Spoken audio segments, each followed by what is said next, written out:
Special intensive revision বা বিশেষ নিবিড় পুনর্বিবেচনা হল ভারতের নির্বাচন কমিশন ইসিআই কর্তৃক পরিচালিত একটি বিশেষ প্রক্রিয়া, যার মূল লক্ষ্য হল ভোটার তালিকা বা ভোটার রোলকে ত্রুটিমুক্ত, সঠিক এবং আপডেটেড করা। এটি একটি ব্যাপক এবং গভীর পর্যায়ের সংশোধন প্রক্রিয়া, যা সাধারণ বার্ষিক সংশোধন সামারি রিভিশন থেকে ভিন্ন। কেন এই প্রক্রিয়া চালানো হয়? এই নিবিড় পুনর্বিবেচনা চালানোর প্রধান উদ্দেশ্যগুলো হল: ভুল ও ডুপ্লিকেট নাম বাদ দেওয়া। ভোটার তালিকায় থাকা একই ব্যক্তির একাধিক নাম, মৃত ব্যক্তিদের নাম বা অন্য কোনো ভুল নাম বাদ দেওয়া। নতুন যোগ্য ভোটারদের অন্তর্ভুক্তি। 18 বছর পূর্ণ হওয়া নতুন ভোটারদের নাম তালিকায় অন্তর্ভুক্ত করা। স্থানান্তরিত ভোটারদের তথ্য হালনাগাদ করা। যারা তাদের বাসস্থান পরিবর্তন করেছেন তাদের নাম পুরানো স্থান থেকে বাদ দিয়ে নতুন স্থানের তালিকায় যোগ করা। ভুল তথ্য সংশোধন। ভোটারদের নাম, ঠিকানা, বয়স বা অন্য কোনো তথ্যের ভুল সংশোধন করা। ভোটার তালিকা নির্ভুল করা।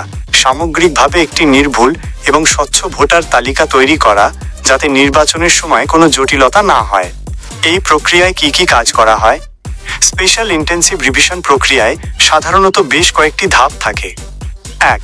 খসড়া তালিকা প্রকাশ। প্রথমে একটি খসড়া ভোটার তালিকা প্রকাশ করা হয়। 2. দ্বার ভ্রমণ, house to house survey. Booth level officer, BLO বা অন্য দায়িত্বপ্রাপ্ত কর্মকর্তারা বাড়ি বাড়ি গিয়ে ভোটারদের তথ্য যাচাই করেন। এটিএই প্রক্রিয়ার একটি গুরুত্বপূর্ণ অংশ। 3. দাবি ও আপত্তি গ্রহণ।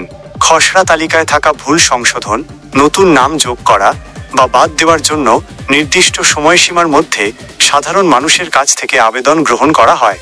4. আপত্তি নিষ্পত্তি। জমা পড়া আবেদন, দাবি ও আপত্তিগুলো যাচাই করে নিষ্পত্তি করা হয়। 5.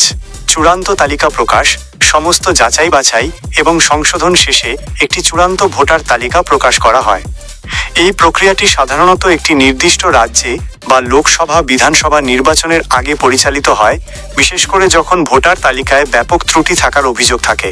এটি একটি অত্যন্ত গুরুত্বপূর্ণ প্রশাসনিক পদক্ষেপ, যা সুষ্ঠু এবং নিরপেক্ষ নির্বাচন নিশ্চিত করতে সাহায্য করে। ভুয়া ভোটার হ্রাস। সংশোধনের ফলে ভুয়া বা ডুপ্লিকেট ভোটারদের নাম তালিকা থেকে বাদ দেওয়া সম্ভব হয়। এতে ভোটের সময় অনিয়ম ও কারচুপি কমানো যায় এবং এক ব্যক্তি এক ভোট নীতি বজায় রাখা সহজ হয়। রাজনৈতিক প্রভাব। ভোটার তালিকা সংশোধনের প্রক্রিয়া প্রায়শই রাজনৈতিক বিতর্কের জন্ম দেয়। ক্ষমতাসীন দল এবং বিরোধী দল উভয়ই তালিকা থেকে নিজেদের সমর্থকদের নাম বাদ না দেওয়ার এবং প্রতিপক্ষের সন্দেহজনক ভোটারদের নাম বাদ দেওয়ার দাবি জানায়। এই প্রক্রিয়ায় অনেক সময় রাজনৈতিক চাপ এবং অভিযোগের সৃষ্টি হয়, যেমন কিছু দল অভিযোগ করে যে এই সংশোধন একটি নির্দিষ্ট জনগোষ্ঠীকে লক্ষ্য করে করা হচ্ছে। প্রশাসনিক চ্যালেঞ্জ। ভোটার তালিকা সংশোধনের কাজটি অত্যন্ত ব্যাপক এবং জটিল। বুথ লেভেল অফিসার, বিএলওদের বাড়ি বাড়ি গিয়ে তথ্য সংগ্রহ করতে হয়, যা অনেক সময় সাপেক্ষ। এছাড়া অনেক মানুষ প্রয়োজনীয় কাগজপত্র সময়মতো জমা দিতে পারেন না, যার ফলে তাদের নাম বাদ পড়ার ঝুঁকি থাকে। এতে প্রশাসনিক স্তরে অনেক চ্যালেঞ্জের মুখোমুখি হতে হয়। নাগরিকত্ব নিয়ে বিতর্ক।